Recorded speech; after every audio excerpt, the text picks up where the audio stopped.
are. You're on a show called Car Free Talk, and you want to know, it's Car Free Talk, and I do have guests on my show who talk about the transition from a car-based community to communities that are more based on walking and bicycles, less dependence on cars.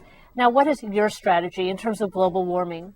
Well, I think we're in a crisis, and I think many people agree with me that it's a crisis. I think there is unanimous consent at this point that we are in a lot of trouble around this, that there is nothing in place. I would suggest that we stop driving our cars every day immediately. They've done it in Mexico, Greece, and Italy. They limited the number of days you can put a sticker on your car. It reduces pollution immediately. We should have something drastic like that we all need to get behind right away, and then we just start organizing rapidly. And I would also suggest that we take the $500 billion that we spent bombing Iraq and put it into programs around the United States and start investigating tidal power, solar power, wind power, like get us off the oil glutton rig right away, because we cannot depend on that as a source of fuel much longer. There's going to be peak oil, and it's ruining the atmosphere. Driving the automobile is ruining the atmosphere. It's a privilege.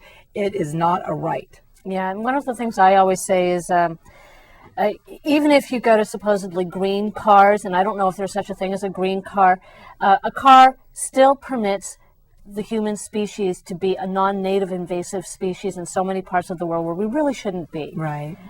Sprawl. Yeah. So we need to be more concentrated in communities that are less dependent on We need cars. so much more intention in the way that we do everything. And I would really like to suggest that our Congress has not been intentional at all in the last 8 years. And many parts of our government have operated around the world that are completely against the long-term interests of the people. So I think most of us in San Francisco would like to pull back from our, quote, imperialist aggression and try to represent the American people in a different way and take care of our distressed communities at home, the Native American community, African American community, the whole immigration problem. We could put much more attention to that and solve it in a way that actually makes harmony between Mexicans and the people in the United States. Yes, absolutely.